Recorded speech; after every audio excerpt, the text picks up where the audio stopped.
देखो पार्ट सी वाले क्वेश्चंस देखते हैं आज, ठीक है। तो अभी हमें देखना होगा ना, ये सब क्वेश्चन से मैथमेटिक्स का अलग बेसिक है, कैलकुलस है ना, ये सब कर पाओगे आप लोग, तो ये सब कुछ खास तो है नहीं।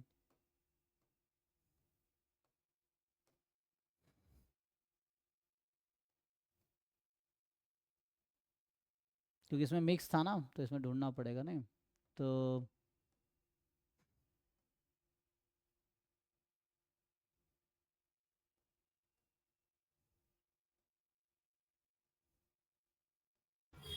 वन जीरो थ्री से है सर। ठीक है ना, तो इसमें कंटिन्यूस है ना, इसमें एक साथ है, फिर तो ठीक है। तो यहाँ पे जो है, क्योंकि ये सब यूनिट, अच्छा यूनिट 1 2 3 चल रहा होगा, फिर 4 का आएगा, क्योंकि बीच में मिक्स था ना, तो इसमें कहाँ पे 90 पे ही है।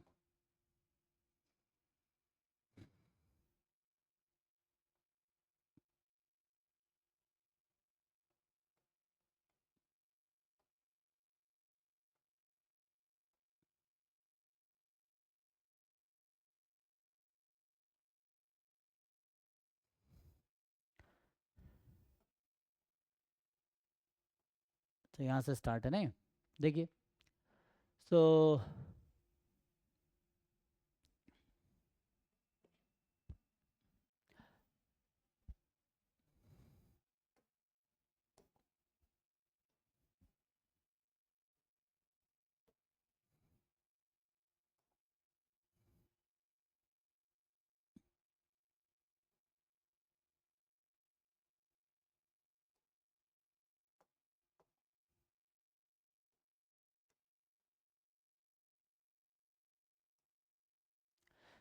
ये जो क्वेश्चन है आपका, दिस इज, ये आपका दिसंबर 2024 है ना, सी एस आर नेट वाला। हम लोग देख रहे हैं पार्ट सी अभी, और उसमें भी यूनिट 4 जो सिलेबस है उसके क्वेश्चंस, ठीक है। चलिए, तो ये ट्राई कीजिए। कह रहा है कि suppose that a sequence of random variable X N and the random variable X are defined on the same probability space, which of the following is true, are true, है ना। तो ये भी एम एस क्यू, इसमें एक option भी true हो सकता है, 2 3 ऑल 4 में भी करेक्ट। सो आपको केयरफुल्ली चूज़ करना पड़ेगा, इसमें नेगेटिव मार्किंग नहीं है ना। सो तो ये जस्ट थ्योरम बेस्ड अगर आप देखोगे तो, है ना। तो कह रहे हैं एक्सएन, मतलब अगर आपको ये सब के ना जितनी थ्योरम पे आपको कमांड होगी, जितने थ्योरम के स्टेटमेंट आपको याद रहेंगे, तो वो इजी रहेगा इस तरह के क्वेश्चन के लिए, कि स्टेटमेंट बेस्ड है। बाकी इसके लिए अगर आप, है ना, कोई बुक देखोगे इस तरह के जो थ्योरेटिकल क्वेश्चंस हैं, अगर आपको वो देखना हो तो एक बुक आती है, प्रोबेबिलिटी एंड मेजर। उसमें बहुत सारे रिजल्ट्स हैं, थ्योरेटिकल रिजल्ट्स हैं। तो थ्योरेटिकल बहुत सारे उसमें स्टेटमेंट्स हैं, अगर आप एक एक लाइन पढ़ोगे तो उसमें बहुत सारे रिजल्ट्स और स्टेटमेंट लिखे हुए हैं, जो थ्योरम भी और ऐसे इन जनरल भी। सो प्रोबेबिलिटी एंड मेजर जो बुक है, जिसका ऑथर है बिलिंग्सली, है ना। तो दिस गूगल करोगे मिल जाएगा, तो इसको आप अगर पढ़ोगे ना, तो इसमें पूरा प्रोबेबिलिटी थ्योरी वाले इस तरह के क्वेश्चंस आपको वहाँ पे मिल जाएगा। मतलब जो स्टेटमेंट्स होंगे वहाँ पे, तो आपको स्टेटमेंट मेनली प्रॉपर्टीज़ हैं जो को याद रखना पड़ेगा। ये बुक आप एक्सप्लोर कर सकते हो, ठीक है। प्रोबेबिलिटी एंड मेजर बाय बिलिंग्सली, ठीक है। तो ये कहना चाह रहा है कि कौन सा ट्रू है। पहला कह रहा है एक्स एन कन्वर्जेस, तो ये सब थ्योरम बेस्ड क्वेश्चन है ना। तो X N converges to X almost surely implies X N converges in probability to X. Then दूसरा में है X N converges to X in probability implies X N converges to X almost surely. तीसरा है summation probability this. तो ये आपको अगर property याद हो, ये थ्योरम था, ऐसा होगा X N converges to X almost surely, है ना। एंड तो अगर ऐसी हो रही है ना सीरीज, तो ये जो कौन सा लेमा है जो यूज़ होता है यहाँ पे, याद है कौन सा रिजल्ट होता है? इस तरह के रिजल्ट आते हैं ना, जहाँ पे कि समेसन ऑफ प्रोबेबिलिटी अगर इन्फिनिटी है ना, तो इसका मतलब प्रोबेबिलिटी ऑफ ए एन 1 होगा। मैं भूल गया नाम, एनीवे देखो क्या है, तो उससे ये रिजल्ट आ जाता है ना। कैंटिलीवर। हाँ, बोरेल कैंटली लेमा है ना। तो बोरेल कैंटली लेमा ये कहीं ना कहीं यहाँ पे यूज़ होता है। अगर आप इस थ्योरम का स्टेटमेंट देखोगे, तो जो बोरेल कैंटली लेमा है उससे ये कहीं ना कहीं रिजल्ट आता है। तो ये देख सकते हैं थ्योरम है डायरेक्टली, सी वाला, ऑलमोस्ट श्योर कन्वर्जेंस चेक करने के लिए। आप है ना ये चेक कर लोगे तो भी काम हो जाता है. So if X N converges to, अब है ना आप आंसर की आप लोग चेक करना क्योंकि मुझे आंसर तो याद नहीं है, मतलब आपके पास आंसर की होगा ना. So if X N converges to X in distribution, इसमें बोल रहा है तो then and X is a constant with probability 1, मतलब X is a degenerate random variable. So X N converge to X in probability. तो आप लोग बताइए पहले आपके अकॉर्डिंग क्या सही होना चाहिए, जो आपकी नॉलेज है, क्योंकि एग्जाम में आपको करना तो पड़ेगा. सो अभी जितनी अंडरस्टैंडिंग आपकी है तो उसके अकॉर्डिंग कोई तो स्टैंड लोगे एग्जाम में, अगर ट्राई अटेम्प्ट करोगे तो कुछ तो करना पड़ेगा. तो अभी क्या लगता है आपको क्या होना चाहिए, आप चैट में बता सकते हो. ठीक है, सो दैट आपको पता चलेगा कि आप सही सोच रहे हो गलत सोच रहे हो. ये सब थ्योरम्स हैं, ये जो जितने चारों स्टेटमेंट, मतलब कुछ थ्योरम को ट्विस्ट कर दिए जाते हैं, चेंज कर दिए जाते हैं, मतलब थ्योरम बेस्ड क्वेश्चन है. तो आपको समझना है कि ये थ्योरम सही तरीके से लिखा गया है या गलत तरीके से लिखा गया, मतलब यही समझना है. क्योंकि प्रूव करने बैठोगे तो इट विल टेक टाइम, इतना टाइम आपको इस एग्जाम में होगा नहीं. ठीक है. सो है ना, तो ये आप जैसे है कि ऑलमोस्ट श्योर स्ट्रॉन्गर कंडीशन है तो ये ट्रू है. ये इन जनरल कन्वर्स ट्रू नहीं है. ठीक है, ये थ्योरम है डायरेक्टली, है ना, कि ये आपका ऐसा होगा तो ये ऑलमोस्ट श्योर कन्वर्जेंस को इम्प्लाई करता है. सो इससे आ जाएगा. And X N converge to X in distribution, और ये डी जनरेट है. तो ये कौन सा थ्योरम था जिसमें कांस्टेंट होता है, X N converges to some constant in distribution, ये बोल रहा है ना. सो यही है. तो एक्स एन का, अच्छा ये तो ऐसी डायरेक्ट रिजल्ट है. तो इन probability if and only if होता है ना, क्योंकि इसने कहा ना कांस्टेंट है विथ प्रोबेबिलिटी 1, तो मतलब ये एक्स डीजेनरेट रैंडम वेरिएबल है. तो ये इफ एंड ओनली इफ एक दूसरे को इम्प्लाई करेगा, डिस्ट्रीब्यूशन इसको डीजेनरेट में, इन जनरल नहीं है. तो ठीक है ना, ये भी सही है. तो ये जस्ट थ्योरम का स्टेटमेंट, थ्योरम बेस्ड क्वेश्चन है.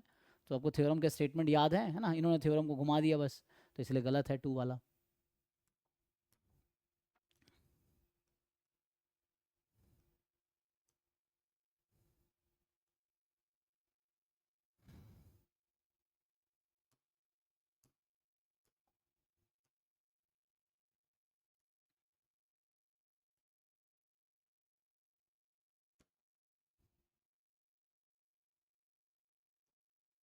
देखिए इसको ट्राई करके क्या कह रहा है कि x K Y K be the sequence of independent identically distributed random vectors with common PDF. तो जॉइंट पीडीएफ आपको दे रखा है. N 1 2 3 N N with random variable denoting number of elements in the set. तो ये N N जो है number of element in the set, set of K, जहाँ पे के 1 से n तक है, such that Y K is more than equal to 2. तो ऐसे कितने एलिमेंट है जो वाई के मोर देन इक्वल टू 2 है. ठीक है, तो आपको देखना है कि number of element in the set,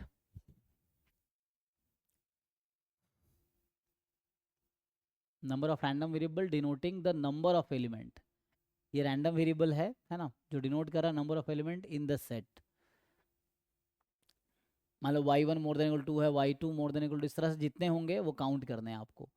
so out of n random variable कितने हैं जिसमें y के मोर देन इक्वल टू 2 है ना, y1 y2 y3 इनमें से. So which are the following statement are true.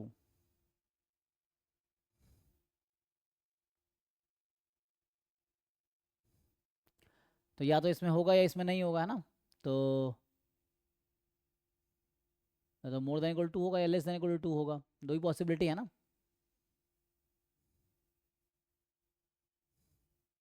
बताइए. तो आपसे पूछा जाए कि ये जो एन एन है इसका डिस्ट्रीब्यूशन क्या होगा, या तो Y N more than equal to होगा या लेस देन 2 होगा. तो कुछ मोर देन होंगे कुछ लेस देन होंगे, है ना. तो ये आप इसे समझते नंबर ऑफ एलिमेंट्स है ना, number of successes you can understand, यहाँ success define like this, this is the success, है ना. So number of successes, n n is the number of successes in n trials. तो क्या लगता है आपको जो एन है और सफिक्स में एन है उसका क्या डिस्ट्रीब्यूशन होना चाहिए, ट्राई करके बताइए क्या होगा.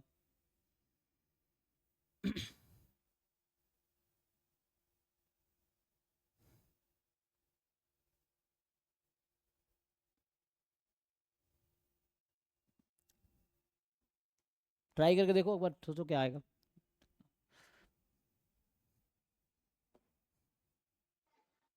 Binomial with what parameter? Probability y is greater equal to. तो probability Y N more than equal to क्या आएगा, ये निकाल लीजिए पहले। तो जो पी होगा ये प्रोबेबिलिटी ऑफ वाई के, अभी के लिए for the timing Y one मान लीजिए, या वाई के मोर देन इक्वल टू 2, ये कितना आएगा यहाँ से निकालिए। सो ये होगा binomial N comma P where P is actually this quantity. ये सॉल्व कर लीजिए यहाँ से, ज्वाइंट है तो पहले मार्जिनल निकाल के, है ना, क्योंकि एक्स वाई का है तो पहले वाई का मार्जिनल निकाल लो, फिर वाई का मार्जिनल निकालने के बाद ये प्रोबेबिलिटी निकाल लो, पी आ जाएगा। फिर देखो इसमें लगा के weak law of large number या strong law of large number या सेंट्रल लिमिट थ्योरम, उससे कुछ होगा। ट्राई करके अपना स्टैंड लो, ट्राई करो अब क्या होगा।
सर P 3/e⁻² आ रहा है।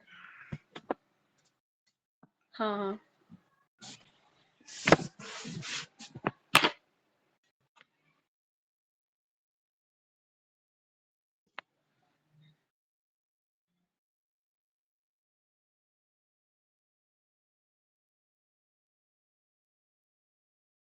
ये कह रहे हैं पी की वैल्यू है ना, यही लिख रहे हैं ये वाला।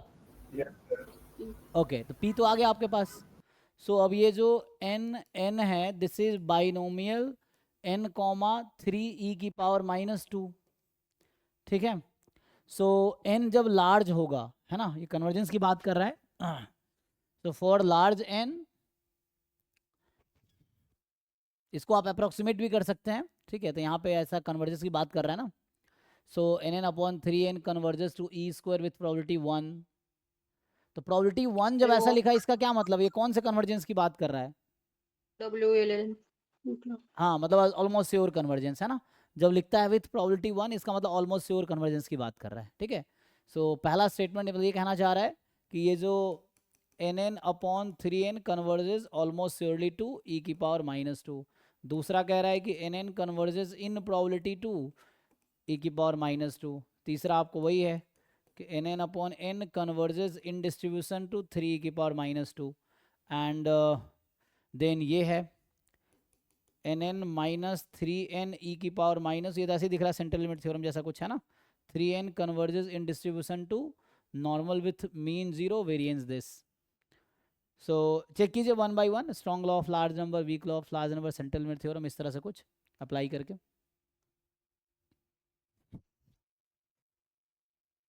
क्या मिल रहा है आप लोगों को?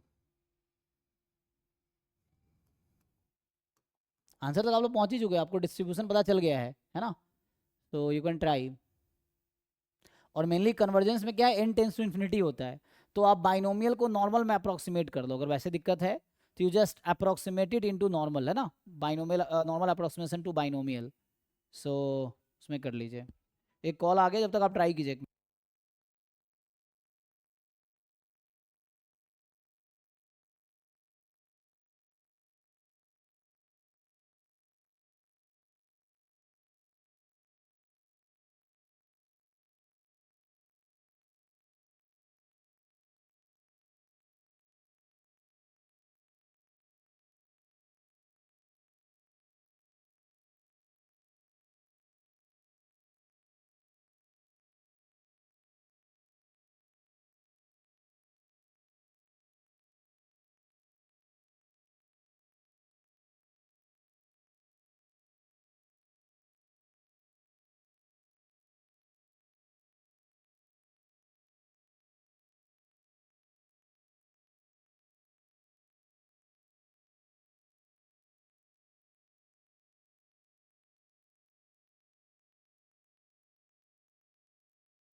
ओके सॉरी वो लेट हो गया। ये समझ आया कि नहीं आप लोगों को? सिंपल है ना, नॉर्मल अप्रोक्सीमेशन कर लो ना।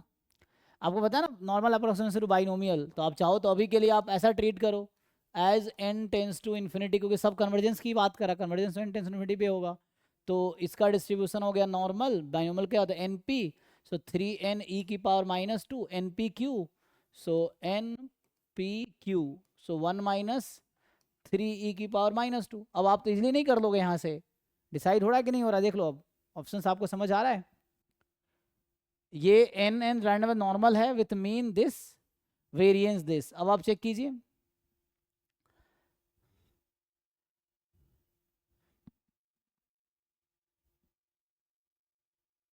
तो अगर आप n n अपॉन 3n का अगर आप डिस्ट्रीब्यूशन निकालेंगे तो क्या होगा?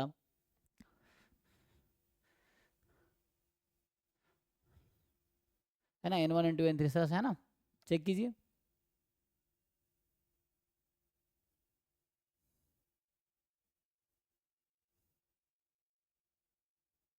बताइए जी। सो ये इसका एक्सपेक्टेशन लोगे तो ये 3n कट जाएगा, e की पावर -2, और यहाँ से जब वेरिएंस निकालेंगे तो 9n² से डिवाइड हो जाएगा। सो e की पावर -2 1 - 3 e की पावर -2 अपॉन कितना आएगा, इसका वेरिएंस लेंगे ना। So variance of this upon 3n ना, तो इस तरीके से आ जाएगा। अब आप लगाइए इस पे, तो nn/3n कन्वर्जेस टू ई, इसका एक्सपेक्टेड वैल्यू पे कन्वर्ज करती है ना, तो एक्सपेक्टेड वैल्यू e की पावर -2 है, तो इसके हिसाब से ये तो सही है, तो ये वाला तो पहला सही लग रहा है। ठीक है, strong law of large number, इस तरह से आप समझिए। और e की पावर -2 पे तो होगा नहीं, तो ये e की पावर -2, ये तो सेकेंड तो गड़बड़ हो जाएगा। थर्ड जो है, अगर मैं फिर से nn अपॉन n की डिस्ट्रीब्यूशन की बात करूं तो इसका मीन तो बस n करेंगे तो 3 e की पावर -2 होगा, राइट। तो ये भी सही हो जाएगा, फिर तो थर्ड वाला भी सही हो जाएगा। एंड फोर्थ वाले में सेंट्रल लिमिट थ्योरम लगा लीजिए, तो nn माइनस एक्सपेक्टेड वैल्यू, तो यहाँ एक्सपेक्टेड वैल्यू 3n e की पावर -2 एंड अपॉन इसका जो वेरिएंस उसका रूट ले लीजिए। सो वेरिएंस का रूट, अच्छा तो आप अगर वैसे शिफ्ट करेंगे तो क्या होता है, ठीक है ना, मतलब अभी अगर मैं ऐसे शिफ्ट कर लूँ, चलो ये है रूट अंडर 3n e की पावर -2 1 - 3 e की पावर -2। सो ये this will converge in distribution to normal 0 1। अब इसके अकॉर्डिंग शिफ्ट कर लो, आपको बस यहाँ 3n का रूट रखना है, तो इसको उधर भेज दो, तो स्क्वायर होके उधर आ जाएगा, तो e की पावर -2, तो ये भी सही हो जाएगा। मतलब इसका डिस्ट्रीब्यूशन नॉर्मल 0 1 है, तो ये अगर क्वांटिटी हटाएंगे कांस्टेंट है तो इधर आ जाएगा वेरिएंस में, मीन में तो इफेक्ट करेगा नहीं। तो ये कहने का मतलब ये भी सही है, देख लीजिए। सो 1 3 4 सही हो गया। कुछ डाउट है तो बताइए, ठीक है। हाँ तो बता ही रखा आप लोगों ने, है ना, ठीक है। तो simple weak law of large number है ना, मतलब यहाँ तो बाइनोमियल था तो हमने नॉर्मल अप्रोक्सीमेशन यूज़ कर लिया, क्योंकि n टेंस टू इन्फिनिटी पे binomial can be approximated to normal, and then उसके बाद हमने फिर इसमें लगा दिया इस पर सिंपली अप्रोक्सीमेशन, या ठीक है ना। So it will converge to expected value, तो उस पर हो जाएगा।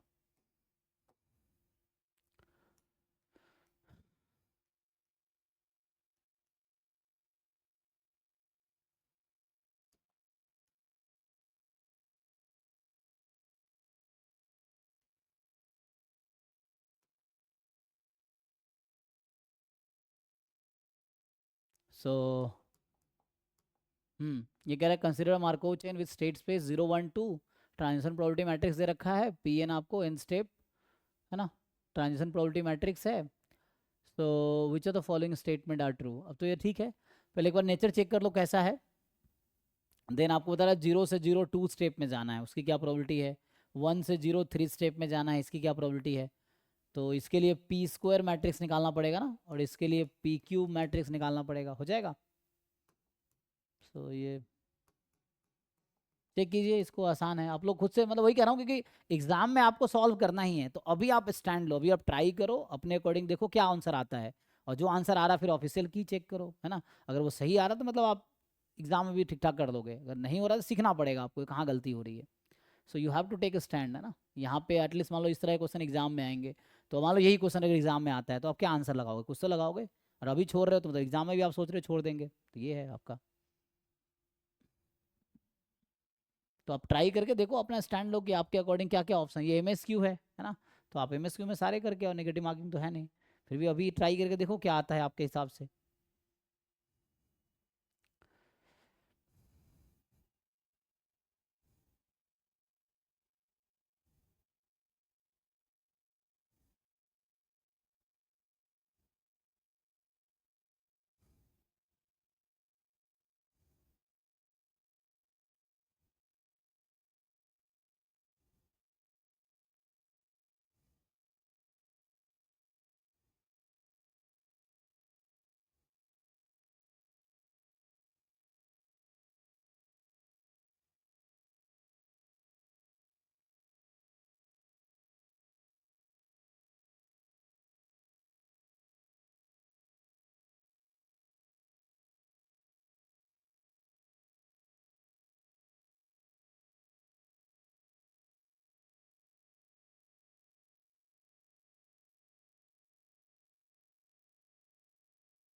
मुझे लगता है इसमें कोई दिक्कत नहीं है, तो आप लोग फ्रिक्वेंटली सॉल्व कर लोगे ना, मतलब ये तो आसान है ना आप लोगों के लिए।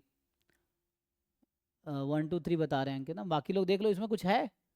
आप यहाँ P मैट्रिक्स दे रखा है, P² मैट्रिक्स निकालो, और आपको पूछ रहा है P002, तो ये देखो यहाँ पे है ना 0 1 2 0 1 2, तो ये P002 ये वाला एंट्री आएगा फर्स्ट रो फर्स्ट कॉलम की, ये निकालो। फिर ऐसे ही P³ निकाल लो आप, P³ मैट्रिक्स फाइंड कर लो, एंड देन यहाँ P10, तो 0 1 2 0 1 2, सो P10, तो ये P103 यहाँ आएगा। सो ये एंट्री निकालो आप, तो यहाँ मैट्रिक्स मल्टीप्लिकेशन तो आता होगा आप लोगों को, और ये भी नहीं करोगे तो कैसे एग्जाम निकलेगा, एटलीस्ट ये तो कर लो।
आई थिंक ठीक है ना।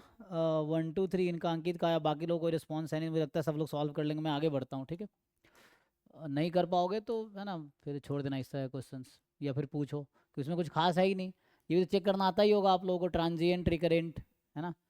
फिर स्टेशनरी प्रोबेबिलिटी निकाल लो, स्टेशनरी में क्या है पाई पी इज इक्वल टू पाई करके सॉल्व कर लो। तो ये सब बेसिक अंडरस्टैंडिंग पे है, सॉल्व करना है जी, ये आगे बढ़े, क्योंकि आंसर तो एक ही लोग बता रहे हो, बाकी लोग तो बस ऐसे देखने आए हो कि क्या चल रहा है। सॉल्व कर रहे हो तो आंसर बताओ, एक सिर्फ एक कोई बच्चा बता रहा है बस। अब मुझे नहीं सॉल्व नो करना है सर। तो भी बताओ, सॉल्व करें या कर लोगे? हाँ जी उत्कर्ष क्या कह रहे हैं आप? हो गया है सर ये। हो गया ना? ठीक। क्योंकि ये सब आसान है ना, तो बेसिक अंडरस्टैंडिंग पे है कि आप मैट्रिक्स का स्क्वायर क्यूब कर पा रहे हो नहीं कर पा रहे हो, स्टेशनरी डिस्ट्रीब्यूशन निकालना आता है कि नहीं आता है, फिर ये रिकरेंट ट्रांजिएंट चेक करना आता है कि नहीं आता है, उस पे है। तो है ना, आप चैट में बताओगे जिससे पता चलेगा ना कि आप अगर कर पा रहे हो नहीं कर पा रहे हो।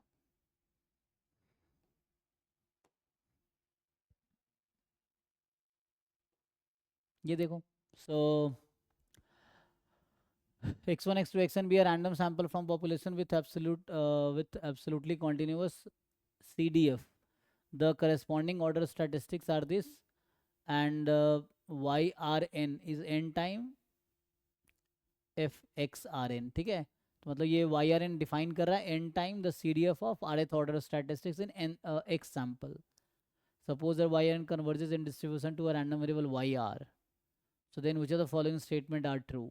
तो आपको क्या करना पड़ेगा यहाँ पे कि पहले तो आपको हमारे पास जो सैम्पल है एब्सोल्युटली कॉन्टिन्यूअस रैंडम वेरिएबल्स है, ठीक है। एंड आपको पता होगा CDF का डिस्ट्रीब्यूशन क्या होता है ना।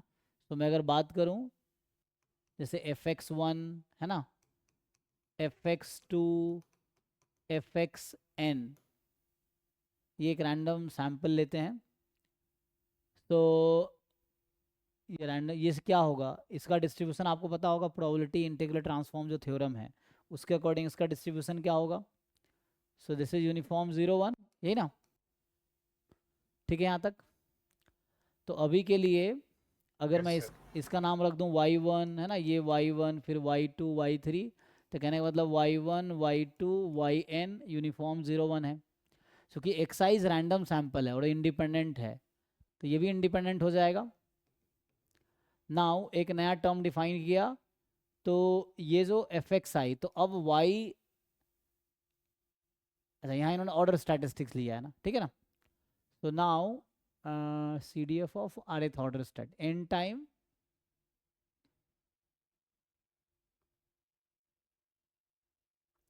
अच्छा इन्होंने बोला for r is equal to 2 3 define YRN is दिस। अच्छा r इक्वल 2 3 के लिए सिर्फ बात कर रहा है, तो मतलब यहाँ कहने का मतलब है कि है ना, नोटेशन आपको यहाँ समझना पड़ेगा किस तरह से डिफाइन कर रहा है। तो y2 n का मतलब है n time CDF of x 2n, ठीक है।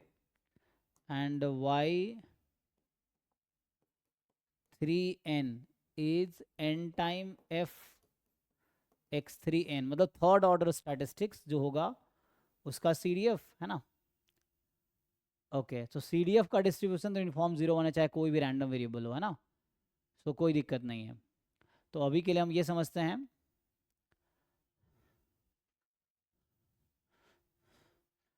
तो यहाँ से YRN upon n, this will have distribution uniform 0 1, ये कह सकते हैं, देख लीजिए ये विजिबल है। तो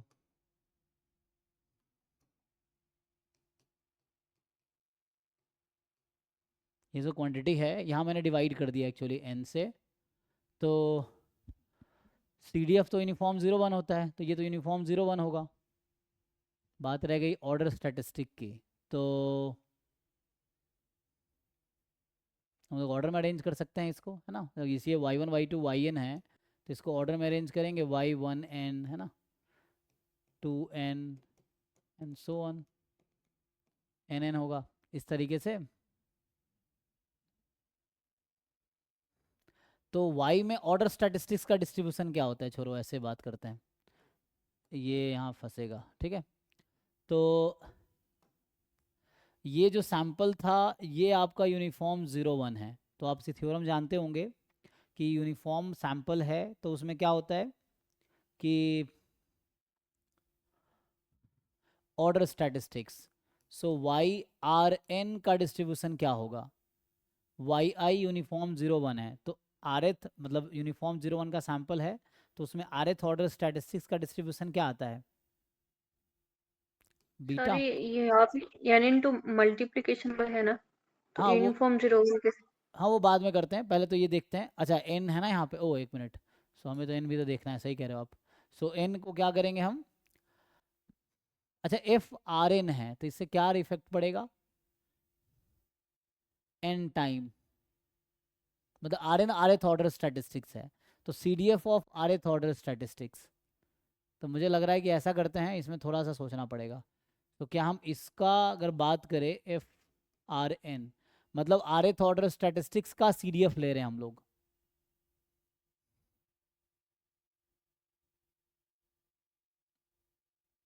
जैसे हमें ये पता है कि एफ एक्स आई जो होगा वो यूनिफॉर्म 01 होगा, ठीक। अब इसमें जो आर एथ ऑर्डर स्टैटिस्टिक्स है उसका डिस्ट्रीब्यूशन क्या होगा, तो ये ऑर्डर स्टैटिस्टिक्स आ गया ना यहाँ पे एक्चुअली। अभी तो हम जैसे ऐसे फिक्स कर रहे थे, अच्छा ये एन टाइम कर रखा तो एन टाइम बाद में करते हैं। पहले आप ये बताइए कि इसका डिस्ट्रीब्यूशन क्या होगा, क्योंकि ये एफ एक्स आई जो है फॉर ऑल आई यूनिफॉर्म 01 है। तो ये आर एथ ऑर्डर स्टैटिस्टिक्स में क्या आएगा,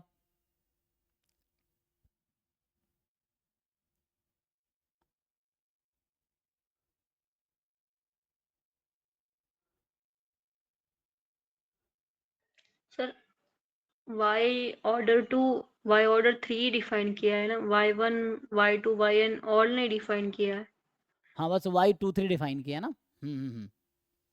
तो ये मेन तो हमें इसका डिस्ट्रीब्यूशन जानना है ना, तो इससे काम हो जाएगा, हमें तो यही जानना है ना। क्योंकि यहाँ ये पूछ रहा है, अच्छा वाई टू क्या है इसका, अच्छा कन्वर्जेंस है, ओ। सो मतलब ये कह रहा है कि वाई टू एन जहाँ हमें क्या क्या इन्फॉर्मेशन दिया, अब इस पे आते हैं। सो हमें इन्फॉर्मेशन ये दे रखा है कि जो वाई टू एन है converges in distribution to Y two, Y three N converges in distribution to Y three, यही है, ओके।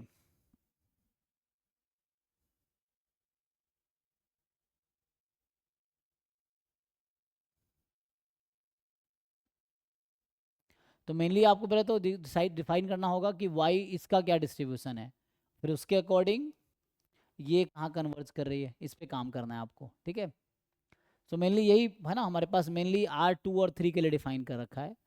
सो आपको पहले निकालना होगा y2n y3n का डिस्ट्रीब्यूशन, ठीक है। एंड देन हमें, अरे ये कॉमा है एक्चुअली, कोई बात नहीं, मैं ये लगा दे रहा हूँ। तो सो आपसे पूछा है क्या होगा, y2 गामा है जिसका मीन 2 है, या y3n 3 पे जा रहा है, y3 बीटा है, and y2n beta distribution with parameter 2n minus 1 है। तो ट्राई करो अपना, एक बार ट्राई करो फिर देखो क्या आता है, फिर मैं देखता हूँ। पिछला क्वेश्चन अगर किसी का नहीं हुआ हो तो आप बता देना, ठीक है।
मतलब आप लोग ट्राई करके अपना स्टैंड लो क्या होना चाहिए आपके हिसाब से, है ना। Then you can write in chat जो भी आपका आंसर आ रहा है।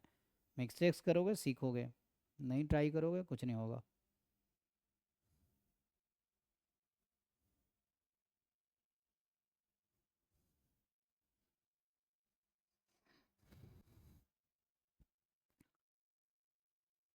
सो मैंने ये डिसाइड करना कि y2n और y3 y2 का क्या डिस्ट्रीब्यूशन। एक तो हमें ये देखना है कि इसका डिस्ट्रीब्यूशन क्या है, और एक ये देखना है कि इसका डिस्ट्रीब्यूशन क्या है। ठीक है, मेन हमें ये देखना है।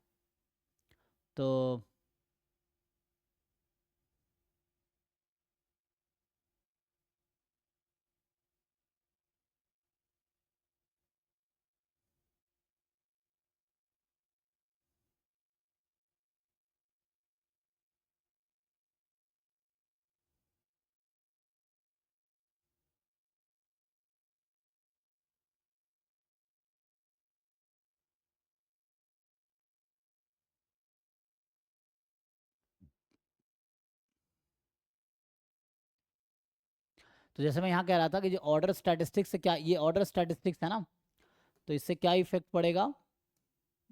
किसी का आंसर आया। तो क्या हम ऐसा सोच सकते हैं कि ये जो ऑर्डर स्टैटिस्टिक्स है F of X R comma N, तो मेनली मैं टू की पर्टिकुलरली बात करता हूँ, या अगर ऐसे लिखे आर कॉमा एन, तो ये आर एथ ऑर्डर स्टैटिस्टिक्स जो होगा उसका सी डी एफ है। तो मतलब सी डी जो F X one F X two, मतलब ये जो हम लिख रखे हैं ना यहाँ पे, यहाँ जो एफ एक्स आई है, इसको मुझे ऑर्डरिंग करनी होगी, राइट। तो इसका अगर ऑर्डरिंग करेंगे हम लोग, तो जो आर एथ ऑर्डर स्टैटिस्टिक्स होगा इसमें, इसका डिस्ट्रीब्यूशन क्या होगा। हम यहाँ से बात कर रहे हैं कि हम लोग यहाँ से क्या बात कर रहे हैं, वाई ऑफ, सर गामा 2,1 आ रहा है। अच्छा एक मिनट, तो gamma two one y two का, okay. So two yes comma sir, n, y2 comma, ये सर पूरा NF(x2) अच्छा करने के ये बाद, इसकी। ठीक है। तो ये तो यस आ जाएगा बीटा ना, ये बीटा हो जाएगा। जैसे मैं आर के लिए लिख रहा था, तो ये होता है क्या, बीटा में जो are th order statistics uniform sample में है, R comma N minus R plus one, ऐसा कुछ फॉर्मूला होता है ना, देख लीजिए। तो ये आ जाएगा इसका एन टाइम। यस सर, यही आ रहा है। तो यहाँ से हमारे पास आ जाएगा अगर रखेंगे, तो टू कॉमा एन तो हमारा एन ही है, राइट। तो two comma N minus two plus one, तो एन माइनस वन ये आ गया। ऐसे ही f of x three n जो होगा, ये भी होगा बीटा थ्री कॉमा, यहाँ थ्री रखें n minus three plus one, तो एन माइनस टू हो जाएगा। तो ये आ गया। अब इसके बाद आपको क्या करना है, एन टाइम करना है अब। तो आपको थोड़ा ट्रांसफॉर्मेशन यूज़ करना पड़ेगा, एंड देन आपको एन टाइम करके निकालना, जैसे ये बता रहे हैं, है ना। आपको पता होगा इसका पीडीएफ लिख पाओगे ना, बीटा डिस्ट्रीब्यूशन का पीडीएफ को पता होगा। तो अब आपको मान लो इसका कुछ नया नाम दे दो, है ना, you can name something, for example V1 V2 मान लो अभी के लिए बोल दो, या V2 V3 कर दो। सो है ना, दिस इज समथिंग लाइक, सो ये हो गया एन टाइम V2, है ना, this is an time V3, जहाँ V2 है beta two N minus one, V3 है beta three comma N minus two. तो ये अगर आप अप्लाई करोगे, ट्रांसफॉर्मेशन लगाओ एन टाइम का, जैसे ये बता रहे हैं कि आएगा गामा, क्या क्या आ रहा है जी। सो हमें चाहिए इसका ना y2n, कितना है गामा n कॉमा, क्या बता रहे थे, अच्छा पैरा 2,1 टू कॉमा 1। वन, अच्छा। तो ठीक है, हाँ टू कॉमा वन आ गया। तो इसका एक्सपेक्टेशन आप लगाएंगे, तो अल्फा अपॉन बीटा या अल्फा इंटू बीटा जो भी फॉर्म लेना, तब भी टू ही आएगा, तो पहला तो सही हो जाएगा। तो इसका एक, अच्छा y2 की बात, अच्छा ये तो पैरामीटर से फ्री हो गया। तो आपने लिमिट लगाया पहले या बिना लिमिट का है ये। सर, इसके लिए मैंने लिमिट लगा के किया था, और बाकी सर ये इसकी जनरलाइज जो आ रही है वो R,1 आ रही है, मैं उसी को समझ, मैंने मतलब R हाँ। के रिस्पेक्ट में कर तो दिया मतलब है। आप ये एक्चुअली बता रहे हैं, मैं समझ गया, जो आप कह रहे हैं एक्चुअली y2 का डिस्ट्रीब्यूशन बता रहे हैं, जो आप बता रहे हैं ये है, इसका बता रहे हैं गामा टू कॉमा वन, इसका बता रहे हैं आप, है ना। जो यहाँ पे मतलब इसी इसका का इसी सी का डी एफ निकालेंगे, सी डी एफ में लिमिट लगाएंगे, तो लिमिट से जो आएगी, तो ये आपका आ गया गामा टू वन। तो ये भी बताइए ये कितना आया। सर हाँ यहाँ पे ये यूनिफॉर्म 01 कैसे एफ ऑफ एक्स आए, एफ ऑफ एक्स ऑर्डर 2 है ना। हाँ अगर x follows uniform 0 1, then x order 2 follows beta 2 comma n minus r हाँ plus 1. हाँ, बट यहाँ पे लॉजिक नहीं समझ आया. कौन सा लॉजिक समझ आया? जैसे ये जो आप जानते हैं x1 x2 xn, अगर ये IID यूनिफॉर्म 0 1 है तो आपसे पूछा जाए rth ऑर्डर और स्टैटिस्टिक्स का डिस्ट्रीब्यूशन कितना होता है, beta r comma n minus r plus 1. तो वही तो हम यूज़ कर रहे हैं। बट यहाँ पे f of x है. हाँ, इसलिए मुझे लगता है ये जो नोटेशन है ना, ये उसी को ऑर्डर किया गया है। तो यहाँ पे अगर आप ऐसे समझाऊं कि मान लीजिए ये कोई कॉन्टिन्यूअस रैंडम वेरिएबल है, ठीक। अब यहाँ से आप देखेंगे तो जो CDF है f ऑफ xi, इसका डिस्ट्रीब्यूशन कितना होगा? यूनिफॉर्म 0 1. हाँ, ये यूनिफॉर्म 0 1 होगा। अब मेनली क्या ना, इसको ऑर्डर किया गया एक्चुअली, जो लिखा है उन्होंने, सो इसको ऑर्डर किया गया 1 n f of x 2 n, इस तरीके से समझे, इसको ऑर्डर किया गया है। तो इसका जो डिस्ट्रीब्यूशन आएगा ना, तो ये ऑर्डर स्टैटिस्टिक्स की तरह ही ट्रीट होगा, ठीक है। तो इसके अकॉर्डिंग क्या आना चाहिए आपके हिसाब से? सो ये नोटेशन आई थिंक वही बताना चाह रहा है। So this will be beta क्या r comma n minus r plus 1, इस तरीके से हाँ, मतलब वही है, नोटेशन वही ट्रीट किया गया है। तो मतलब वही है कि उसमें जो rth ऑर्डर स्टैटिस्टिक्स होगा उसके corresponding CDF, so that will have distribution this. तो ये यूज हुआ है। अब आपको इसका PDF लिखना है, उस PDF से n टाइम करके इसका PDF निकालना है। अब उसका जो PDF आएगा हमें कन्वर्जेंस इन डिस्ट्रीब्यूशन लगाना है, तो उससे CDF निकाल, बेटर है CDF निकाल लो सीधा सीधा। तो इसका CDF लिख लेंगे, फिर इसके हेल्प से इसका CDF निकाल लेंगे। अब इसके CDF में limit n tends to infinity लगाएंगे, क्योंकि हमें ये दे रखा है। तो limit n tends to infinity लगाएंगे तो V2 का CDF आ जाएगा। तो वो जैसे बता रहे हैं कि CDF आपका आएगा गामा 2 1, क्या है ना, उस तरीके से आप लगा लीजिए। फिर ऐसे यहाँ पे क्या आ रहा है, इसकी भी जरूरत पड़ेगी ना, हमें y3 की जरूरत है, यहाँ पे जरूरत है। सो y3 भी गामा आ रहा होगा, ऐसा कुछ बताइए अगर आ रहा है तो। जैसे आपने उसके लिए यही सर, यही आ रहा है, कितना 3 1 या 2 1? 3,1, और ये जनरलाइज r,1 हो जा रही है ओके, अच्छा, लास्ट ये में। r,1 जैसे हम करें r अगर n होता और ये y r पे जाता तो ये आपका गामा r,1 हो जाता, ठीक है। सो ये आ जाएगा, तो यहाँ से ये आ गया, तो ये आ गया, तो पहला तो सही हो गया। फिर अब इसका जो है y3n का एक्सपेक्टेशन लेना था। सो y3n इसका एक्सपेक्टेशन ऐसे निकाल सकते हैं, एक्सपेक्टेशन तो हम लोग, है ना, कि यहाँ से v3 का एक्सपेक्टेशन ले लेते हैं। तो एक्सपेक्टेशन ऑफ v3, ये बीटा डिस्ट्रीब्यूशन है। सो बीटा का क्या आता है, अल्फा अपन अल्फा प्लस बीटा, सो 3/n+1 आ जाएगा। अब ये v3 का है, हमें एक्सपेक्टेशन y3n का लेना है, तो हमें इसका एक्सपेक्टेशन लेना है। सो एक्सपेक्टेशन, या इसी में कंटिन्यू कर देता हूँ। तो यहाँ एक बार गामा कैसे आया वो बता देना. अच्छा, सो आप अगर सॉल्यूशन भेज सकते हैं ग्रुप में भेज सकते हैं ना, अदरवाइज मैं सॉल्व कर देता हूँ।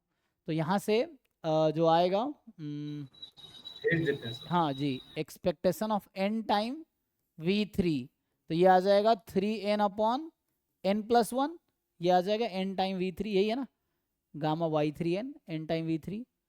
अब इसमें लिमिट अगर आप लगाओगे तो आपको दिख रहा होगा ये 3 पे कन्वर्ज करेगी, तो इसलिए दूसरा भी सही हो गया। और यहाँ चूंकि गामा आया हुआ है तो तीसरा गलत हो गया। गामा y2n बीटा है, y2n बीटा तो नहीं है, क्योंकि y2n n टाइम है ना, v2 बीटा है, n टाइम v2 बीटा नहीं है ना, v2 वॉज बीटा, सो ये बीटा तो नहीं है।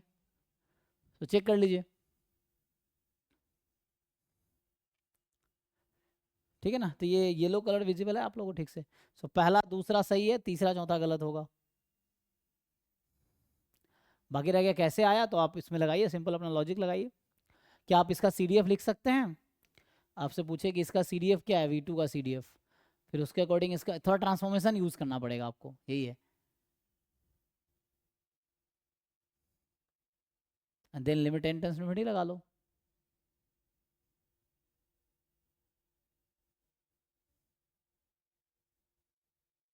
या PDF में भी कर पाओगे ना, PDF लगाओ, उसमें लिमिट लगा लेना आप।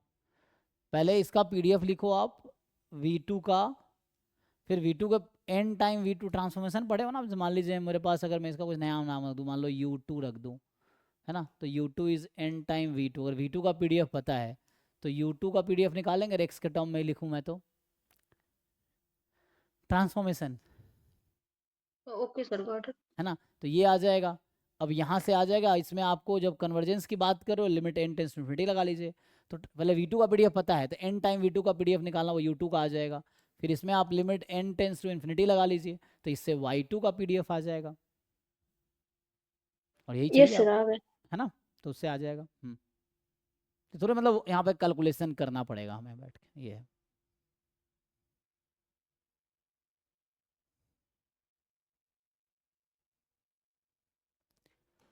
ठीक है ना, तो यहाँ से तो इसका आ गया 1 2 सही है, 3 4 गलत है।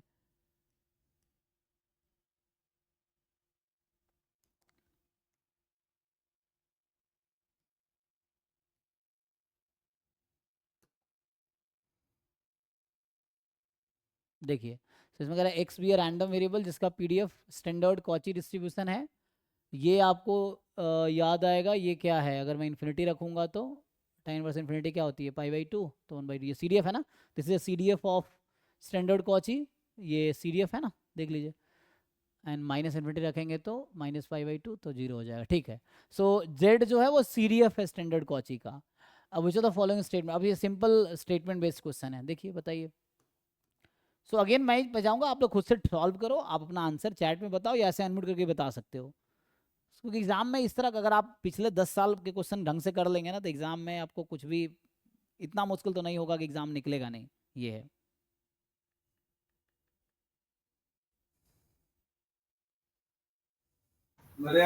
सेकंड ऑप्शन सर थोड़ा सेकंड आ रहा है, अच्छा एक मिनट। सेकंड समझ नहीं आ रहा, इसको थोड़ा अच्छा, एक्सप्लेन समझ ही करिए। नहीं आया। फर्स्ट वाला सही है, फर्स्ट सही है। अच्छा, तो जैसे आपको ये समझ आया कि जो Z इन्होंने दे रखा है this is the CDF of X है एक्चुअली, जो Z है। अच्छा, वो जो फॉलोइंग इज आर ट्रू, तो ये आपको ZM निकालना है, mth वो तो निकाल लेंगे, ठीक है। सेकंड में है expectation of phi inverse Z is 0 where phi is the CDF of standard normal random variable. तो आप जानते हैं ना, जो फाई हम लोग जानते हैं, जो फाई जैसे जेड है तो क्या जानते हैं, इंटीग्रेशन -(-) 1/√(2π e⁻⁻½ dt, यही है। अब इसका इनवर्स फंक्शन यूज किया गया है, कोई प्रॉब्लम ना। सो इनवर्स फंक्शन है जेड का, तो ये तो CDF है, तो ये भी CDF है, लेकिन ये CDF जो है स्टैंडर्ड कॉची का है। जेड जो है ना, जेड खुद एक CDF है, लेकिन ये स्टैंडर्ड कॉची का है ना। और ये जो फाई है वो स्टैंडर्ड नॉर्मल का CDF, आप चाहो तो इसको हटा के आप ऐसा लिख सकते हो, CDF ऑफ जेड, ऐसा, है ना। ये फाई जो है, सो फाई इनवर्स है, so they are taking inverse of a CDF। इसका एक्सपेक्टेशन निकालना है आपको।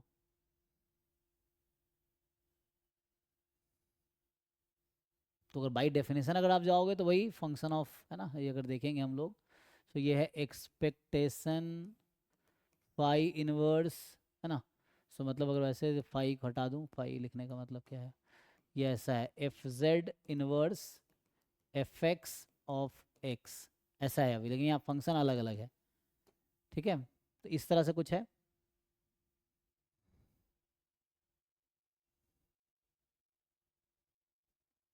ठीक है, इसको मैं सॉल्व करता हूँ ना। तो इसमें क्या करना है, बस हमें बस ट्रांसफॉर्मेशन करके इंटीग्रल कीजिए, और इवन फंक्शन अगर डिसाइड कर लिए तो उससे कुछ काम हो जाएगा। ये जो फंक्शन अगर फाई के बारे में बात करें हम, तो ये जो फाई ऑफ आप देखेंगे -z और फाई ऑफ z सेम होगा या नहीं होगा। एक मिनट, पहले तो ये देखते हैं कि हमें क्या देखना है, ऑड इवन का ना। तो फाई क्या है, CDF है, तो ये है प्रोबेबिलिटी। अच्छा, वो ऐसे होता है ना, 1 - φz होता है ना, ये तो 1 - φ ऑफ z है ना, ये हम लोग फॉर्मूला जानते हैं, ये फाई कैपिटल है, तो इस तरह से है। ठीक है, इंटीग्रल कीजिए इससे, तो इन्वर्स में अगर आएंगे तो इन्वर्स में क्या होगा, वी कैन कीप इन्वर्स,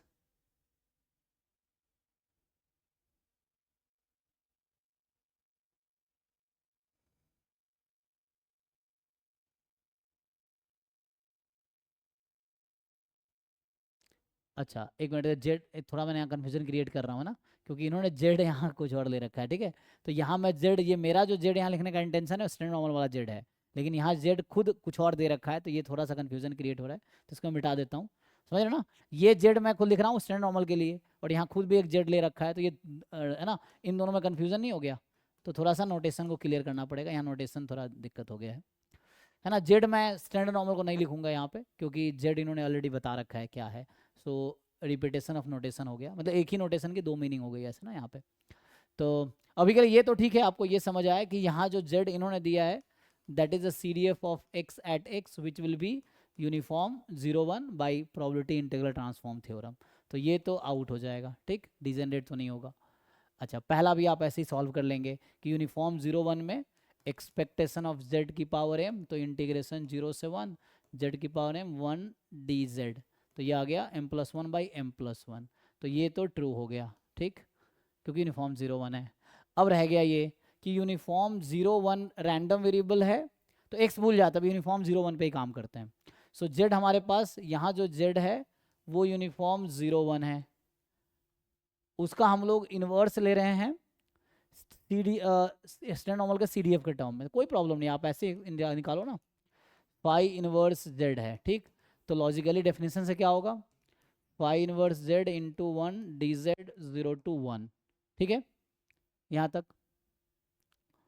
ये फंक्शन ऑफ z हो गया ना, this is a function of z only, and z uniform 0 1 है, तो है ना g ऑफ z टाइप का, g of z, g is this. अब ये इंटीग्रल जरा कैलकुलेट करो, क्या ये 0 आएगा, बस आपको ये देखना है। So what do you know about phi function, ये जो नॉर्मल का CDF है, CDF की प्रॉपर्टी क्या क्या होती है, CDF is a non negative function, so ये नॉन नेगेटिव है। अच्छा तो नॉन नेगेटिव CDF है, इनवर्स के बारे में क्या बोल सकते हैं आप,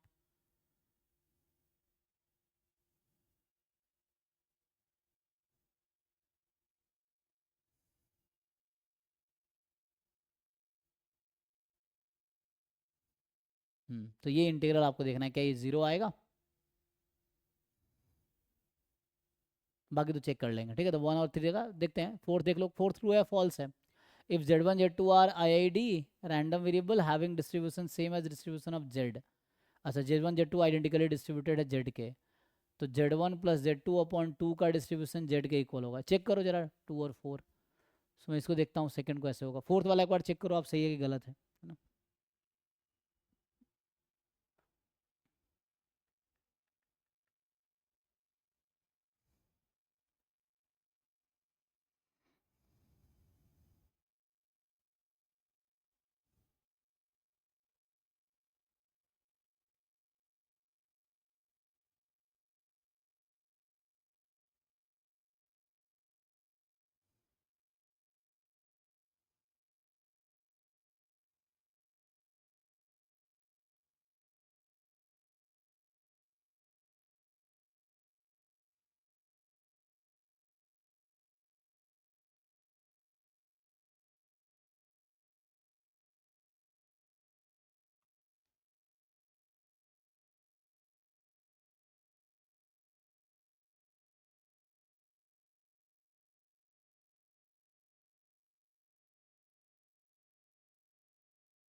एक्चुअली यहाँ पे क्या होगा,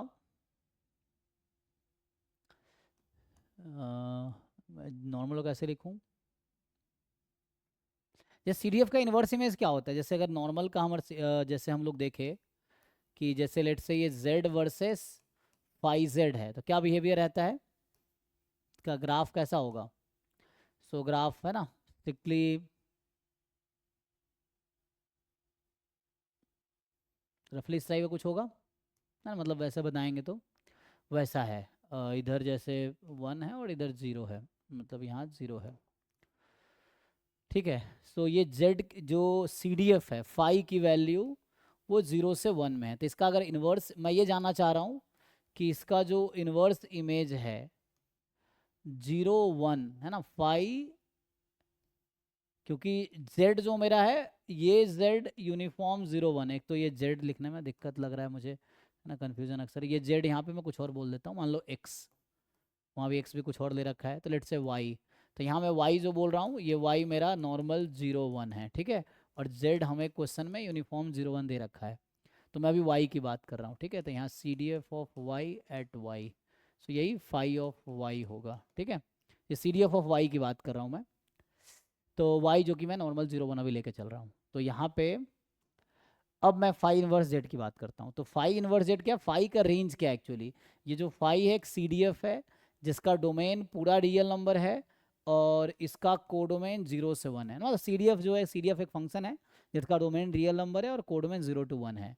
तो जब आप 0 से 1 का इन्वर्स इमेज लोगे तो इससे ये समझ आ रहा है कि ये एक रियल नंबर होगा, ठीक है। तो ये कोई रैंडम वेरिएबल होगा जिसका सपोर्ट रियल नंबर है, ठीक है, ये कोई रियल नंबर, मतलब ये रैंडम वेरिएबल के साथ नाम रख दे कुछ। अच्छा, इसका आप डिस्ट्रीब्यूशन निकाल सकते हैं क्या, क्वेश्चन ये है, can we find distribution of this. अगर मैं आपसे थ्योरम लिखूं कि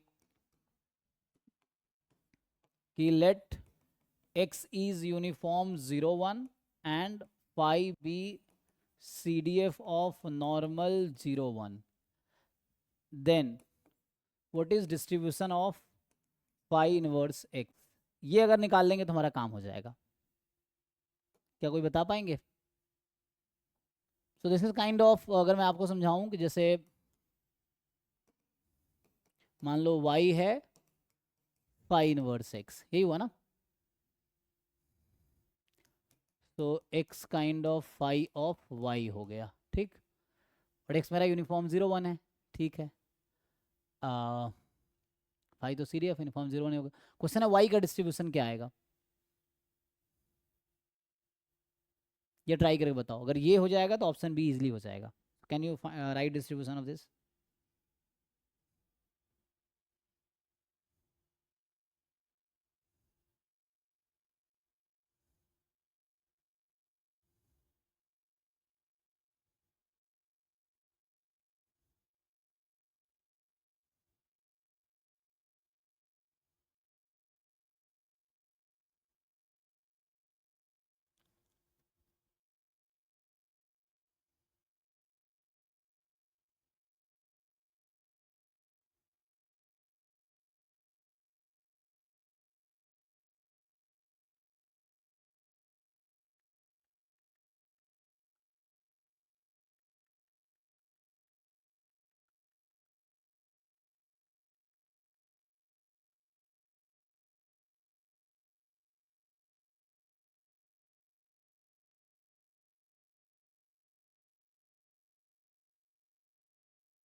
सर हम्म, सर इसमें कॉन्ट्रडिक्शन हो रहा है ना, जो कि जो x है वो हम जानते हैं u0,1 को फॉलो करता है, तो इसलिए यहाँ पे वो हो गया, लेकिन फाई जो है वो CDF है नॉर्मल का, तो नहीं कॉन्ट्रडिक्शन कैसे है, इट्स लाइक आप मत लिखो ना फाई, आप ये समझो कि, है ना, आप इसको ऐसा समझो कि दिस इज CDF ऑफ, अब यहाँ तो मैं Z लिख सकता हूँ, तो यहाँ मेरा Z, यहाँ मैं Z ले रहा हूँ, ये मेरा नॉर्मल 0 1 है, ठीक, ये है, तो आप इसको ऐसा समझो कि ऐसा है ना, जैसे अभी के लिए इसका नाम मैं y रख देता हूँ, है ना, y is equal to this, तो मुझे इसका this is some kind of, अब ऐसा समझिए gx है ना, some function of x, so हम लोग ट्रांसफॉर्मेशन जब पढ़ते हैं तो फंक्शन ऑफ एक्स का कुछ डिस्ट्रीब्यूशन हो सकता है। सो अगर आप जो कह रहे हैं अगर ये CDF होता मान लीजिए स्टैंडर्ड नॉर्मल का मतलब यूनिफॉर्म 0 1 का, तो उससे तो फिर मे भी ईजिली हो जाता, लेकिन ये है ना, तो it is function of x actually. तो हम लोग क्या जानते हैं, अगर मैं ऐसे बात करूं fy of y is equal to fx of x into dx upon dy, यही आता ना। अगर मोनोटोनिक फंक्शन होगा तो ये मोनोटोनिक होगा। तो ये लगाइए। सो x तो हमारा यूनिफॉर्म 0 1 है, तो ये 1 हो जाएगा। dx अपॉन dy निकाल पाएंगे, तो यहाँ से देखिए dx अपॉन dy करते हैं। सो dx अपॉन dy, ये CDF है नॉर्मल 0 1 का, तो इसका डेरिवेटिव क्या होगा, PDF ऑफ, यहाँ इस पेज पे z मेरा नॉर्मल 0 1 है, ठीक है, इस पेज पे। सो z आ जाएगा। तो यहाँ से जो मैं आपसे पूछ रहा था उसका आंसर आ गया। क्या आ गया, या x में लिखना है, x में लिख लो, कोई दिक्कत नहीं है। तो ये कह रहा है कि y का PDF वही होगा जो नॉर्मल 0 1 का PDF होगा, तो इसका आंसर है नॉर्मल 0 1। ठीक, तो ये एक थ्योरम है जो कि आपको याद होना चाहिए, नहीं तो मैंने प्रूव भी कर दिया यहाँ पे। ठीक है जी, जिनका डाउट था स्पेशली देख लीजिए। तो अब आप क्लियर हो गया यस सर। है ना। सो ये जो रैंडम वेरिएबल है, अब मैं एक्चुअल क्वेश्चन पे आ जाऊं, तो ये जो आपका रैंडम वेरिएबल है फाई इनवर्स जेड, है ना, तो इतना करने की अब जरूरत ही नहीं है। अब जो है हमारे पास, हमने क्या कहा, जेड हमारा है यूनिफॉर्म 0 1 और फाई है CDF ऑफ नॉर्मल 0 1। तो थ्योरम हमने प्रूव किया है कि फाई इनवर्स जेड जो होगी वो नॉर्मल 0 1 हो जाएगी। अब नॉर्मल 0 1 का एक्सपेक्टेशन कितना होता है 0, तो ये भी ट्रू हो गया। अब आपको फोर्थ डिसाइड करना रह गया बस। तो मेनली आप लोगों को दिक्कत ये हो रही थी इस वाले में, ठीक है। तो ये एक थ्योरम है कि जेड यूनिफॉर्म 0 1 है, फाई स्टैंडर्ड नॉर्मल का CDF है, तो फाई इनवर्स जेड नॉर्मल 0 1 होगा। ये एक थ्योरम है जो हमने अभी प्रूफ किया, ठीक है। सो सेकेंड ट्रू है, फर्स्ट ट्रू है, थर्ड गलत है क्योंकि जेड यूनिफॉर्म 0 1 है। अब ये कहना चाह रहा है कि जेड का डिस्ट्रीब्यूशन और Z1 प्लस Z2 अपॉन 2 का डिस्ट्रीब्यूशन सेम आएगा क्या। तो आपको यहाँ थोड़ा सा फिर से मेहनत करना पड़ेगा। नहीं, पहले आप जैकोबियन मेथड से, है ना, Z1 is uniform 0 1, Z2 is uniform 0 1।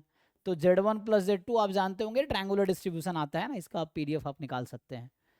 फिर आप एक नया रैंडम वेरिएबल लेंगे यहाँ पे, सो इसका ट्रायंगुलर डिस्ट्रीब्यूशन आएगा, मान लीजिए T बोल देते हैं, Z1 प्लस Z2 अपॉन 2, या इसको मान लो अभी के लिए V बोल दो, तो ये हो गया V/2। तो पहले Z1 Z2 का डिस्ट्रीब्यूशन आपको पता है, उसके हेल्प से आप जैकोबियन मेथड से, 2 वेरिएबल जैकोबियन है या कन्वोल्यूशन मेथड से, जैसे भी आपको समझ आता है, आप सम का डिस्ट्रीब्यूशन निकालो CDF मेथड से, जैसे भी समझ आ रहा है। तो V का डिस्ट्रीब्यूशन निकालो, फिर V/2 का डिस्ट्रीब्यूशन निकालो। अब एक्चुअल क्वेश्चन ये है कि V/2 का डिस्ट्रीब्यूशन क्या यूनिफॉर्म 0 1 आएगा। क्वेश्चन ये है कि V/2 का डिस्ट्रीब्यूशन भी वही आएगा जो Z का डिस्ट्रीब्यूशन था। हमें पता है कि Z वाज यूनिफॉर्म 0 1। तो यहाँ क्वेश्चन यही है कि ये जो V/2 का अगर हम PDF निकालेंगे तो क्या वो यूनिफॉर्म 0 1 का PDF होगा। What do you think. तो ये क्वेश्चन है आपका, आप लोग बताइए यस और नो, उसके अकॉर्डिंग ऑप्शन ट्रू फॉल्स हो जाएगा। सो Z1 प्लस Z2 अपॉन 2 का अगर हम PDF निकालेंगे तो क्या आपको लगता है कि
हाँ या ना, बताओ भाई जल्दी। तो ये तुम चेक करना, ठीक है, अभी के लिए मैं बोल देता हूँ, नहीं आएगा तो तुम चेक कर लेना, ठीक है। तो प्रोसेस पता है ना, पहले इसका पीडीएफ निकालो, फिर अपॉन 2 का पीडीएफ निकालो, और ये यूनिफॉर्म 01 नहीं आएगा, ठीक है। So that will not be the PDF of uniform 01। एक बार चेक कर लेना, अगर कुछ ऐसा हो तो बताना, ठीक है। तो अभी के लिए ये होगा, तो अभी अगले क्लास में आगे कंटिन्यू करेंगे। तो अभी हमने क्या सॉल्व किया है, क्वेश्चन नंबर 103 से लेके, अभी हमने क्वेश्चन 103 से क्वेश्चन 107 सॉल्व किया है। ये आपका था दिसंबर, नहीं हाँ, दिसंबर 2024 वाला, जो फरवरी में हुआ था। और इसका हम लोगों ने स्टार्ट किया आज पार्ट सी, और उसका भी देख रहे हैं यूनिट 4, ठीक है जी। बाकी आप ट्राई कीजिए और वैसे डिस्कस कर सकते हैं। कल आगे कंटिन्यू करेंगे। इसमें कितने क्वेश्चन होंगे, पार्ट सी यूनिट 4 के 18 क्वेश्चन आते हैं ना, 18 बताए थे, यही था ना, 18 12 12 18, ये हो गया ना 60, चेक कर लो, ठीक है। ये यूनिट 1, यूनिट 2, यूनिट 3, यूनिट 4, ठीक है। तो 18 क्वेश्चन होंगे, और आपको ये टोटल मिला के इन 60 में से 20 ही अटेम्प्ट करने हैं। तो आपको डिसाइड करना है कि इन 36 में से कितने अटेम्प्ट करोगे आप, है ना, इस तरह से है। यूनिट 1 यूनिट 4 भी अगर आप करते हो तो 36 क्वेश्चन है, उसमें से आपको 20 अटेम्प्ट करने हैं। तो ये है, ठीक है। इसमें नेगेटिव मार्किंग भी नहीं है, और ये स्कोरिंग पोर्शन है, और ये जरूरी है सही करना, तभी एग्जाम निकलेगा। चलिए, थैंक यू, कल मिलते हैं सेम टाइम पे।